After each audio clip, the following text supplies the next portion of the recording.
Hello, my dear children. How are you all? Hope you all are fine at your home. Children, today we will discuss chapter 2, Nutrition in Animals.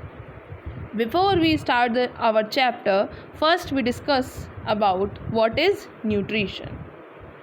Children, nutrition is the process of taking up nutrients and then utilizing them to fulfill the requirement of the body. Nutrition is the process of taking up nutrients and then utilizing them to fulfill the requirement of the body. In our previous class, we discussed this definition. Remember? Okay, students, animals are heterotrophs. They feed on other living organisms like plants and other animals. They can be broadly classified as herbivorous, carnivorous and omnivorous. Herbivorous, carnivorous and omnivorous based on their feeding habit. Herbivores eat plants and therefore depend directly on plants for their food. Carnivores eat herbivores and so are indirectly depend on plants. Omnivores eat both plants and animals. Next, saprophytes. Saprophytes are organisms that feed on dead organic matter. Next, different ways of taking food. The mode of taking food into the body varies in different organisms. Bees and human birds suck the nectar of plants, while infants of humans and many other animals feed on mother's milk. Snakes like the python swallow the animals they prey upon. Some aquatic animals filter tiny food particles floating nearby and feed upon them. Now, children, let's discuss digestion in human beings. Means digestion in humans. The digestion in human beings takes place through the digestive system. The human digestive system consists of group of organs working together to convert food into energy and basic nutrients to feed the entire body. Food passes through a long tube inside the body known as the alimentary canal. The alimentary canal consists of the mouth cavity, means buccal cavity, esophagus, stomach, small intestine, large intestine and last one is rectum. In addition to the alimentary canal, organs like salivary glands, liver, gallbladder and pancreas also help in this process by secreting digestive juice and converting complex substances of food into simpler ones. Now, children's,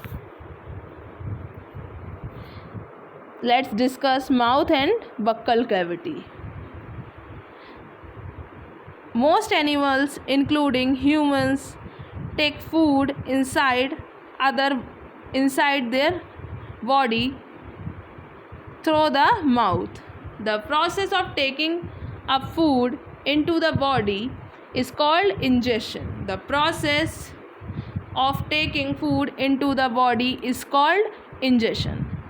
Our mouth starts watering at the sight or smell of an ice cream or even at thought of yummy foods. Do you know what this watery liquid is?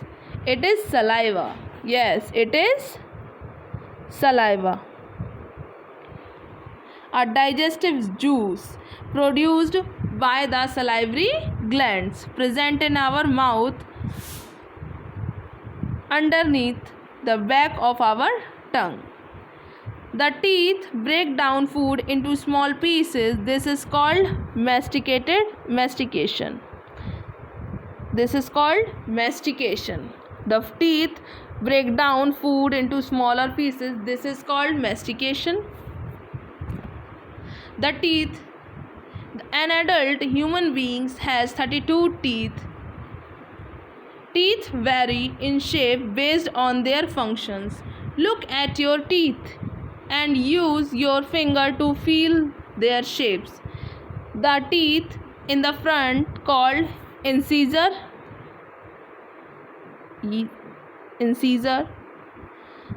cut the food into bite-sized pieces. On either side of the incisor are sharp pointed teeth called canines. See, these tear the food. Behind the canines are the premolars, which grind the food. Types of teeth. See, types of teeth: premolar, incisor, molar, and canine. Okay, now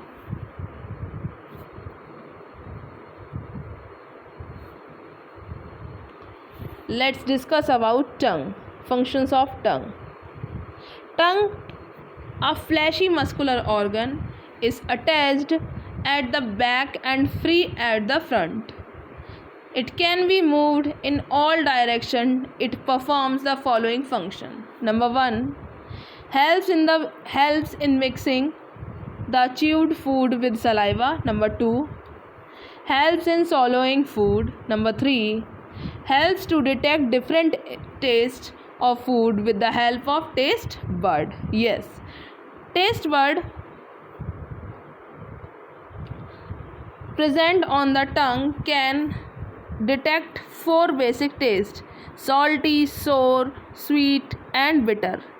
These tastes can be identified in different areas on the surface of the tongue. Next, discuss about food pipe, means esophagus.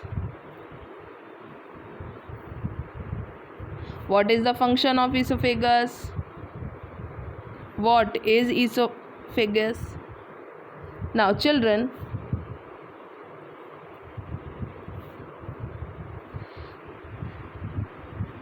the swallowed food passes from the mouth to the stomach through a passage or pipe called food pipe or esophagus. The food pipe runs along the neck and the chest. Food is pushed down by the movement of the wall of the food pipe. No digestion takes place here. At times, the food is not accepted by the stomach. This result is in vomiting. Okay. Stomach. Now let's discuss about stomach. What is the function of stomach? What is the structure of stomach? Okay. Stomach is a J-shaped bag-like structure made of muscles. It can hold up 2 liters of food pulp at a time. The stomach stretches as it fills with food, then digests the food by physical and chemical processes. The lining of the stomach secretes mucus. Yes, it's a very, very important layer. The lining of the stomach secretes mucus, powerful digestive juice secretions which help in digestion, and hydrochloric acid, means HCl. HCl. Okay. These pour onto and mix with the food pulp to dissolve it chemically. Acid kills the bacteria. HCl, okay, means acid kills the bacteria that enter with the food. The Digestive juices help in breakdown of proteins. The mucous layer protects the lining of the stomach from the acid. The result is a partly digested creamy soup called chyme. This moves slowly into the next part of the digestive system, the small intestine.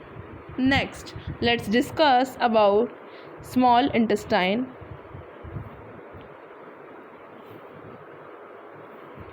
After digestion in the stomach, the semi-digested food called the chyme passes into the small intestine. Further digestion of food takes place in the small intestine, where the secretion of the liver and pancreas are released. The liver secretes bile, which plays an important role in the digestion of fat. Bile is stored in an organ. Bile is stored in an organ called gallbladder. Before being released in the small intestine, the secretion of the pancreas called pancreatic juice help in the breakdown of carbohydrates into sugars, proteins into amino acids, and fats into fatty acids and glycerol. Thus, the digestion of various components of food is complete in the small intestine. Now,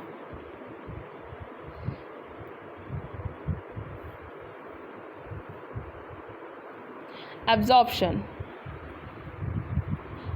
Even though digestion continues in the small intestine, the main job of small intestine is to absorb the nutrients.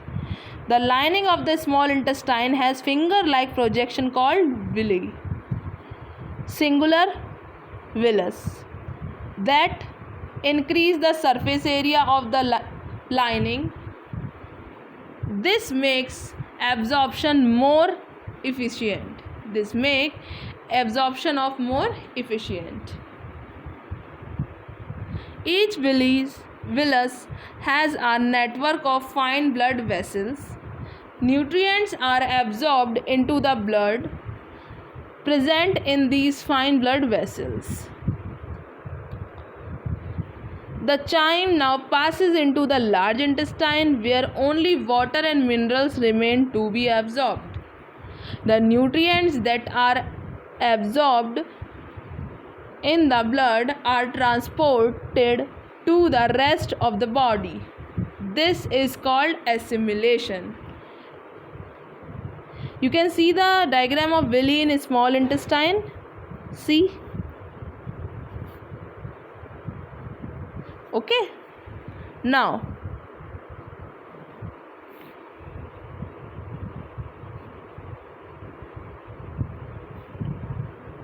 large intestine.